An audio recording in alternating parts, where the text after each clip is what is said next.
Hello. आता आम्ही निघालो होतो माझ्या आईच्या घरी. गाडीची तू चावी चालवणार आहे गाडी?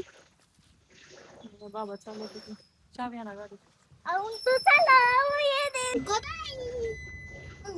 नमस्कार मित्रांनो, हे आहेत माझे पप्पा.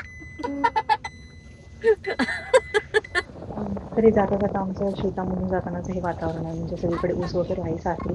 आणि नंतर म्हटलं जाता जाता थोडंसं खायला वगैरे घेऊन जावं. तर तिथं आम्ही गावामध्ये आल्यानंतर थोडंसं खायला वगैरे घेतलं आणि एवढा मोठा पाऊस आला ना तिथे जाता जाता शेतामध्ये, तर काही सुचत नव्हतं, काही दिसत पण नव्हतं पुढे, एवढा पाऊस येत होता. खरं तर आईची घर ना, आईचं म्हणजे गावात एक घर आहे आणि शेतामध्ये घर आहे. तर गावामधलं घर आहे ते सध्या आम्ही भाड्याने दिलेलं आहे. आणि जे शेतातलं घर आहे ना, तिथे कसं जनावर वगैरे आहेत, मग तिथे बघायला कोणी नसायचं. अगोदर काय करायचं, सकाळीच आई काय करायची, सकाळची यायची आणि संध्याकाळची घरी गावातल्या घरी जायची. पण तिथं मग जाण्या येण्यामध्ये भरपूर टाइम जायचा आणि जनावर दिवा थांब रात्रभर म्हटलं तशीच दिद्या, एकटी ऊन आहे असायची. तिथं.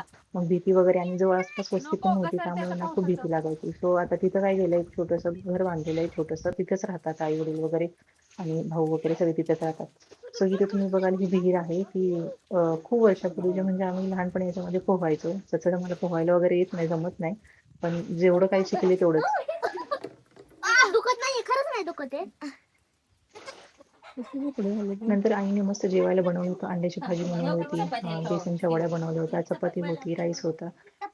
सो म्हणतात ना, आईसारखं आईलाच जमतं, तिच्यासारखं कोणी करत नाही. देते की म्हणजे हाय एका त्याची इथं थांबा देते. आईसाठी ना तिची मुलगी आणि मुलं म्हणजे सगळं काही जग तिच्यासाठी असतं. तरी तर एवढं छान बनवलं होतं ना जेवण तिनं. पण आणि आमच्या इथे दोघांच्या गप्पा चालू होत्या, काही पण म्हणा, पण ना करा.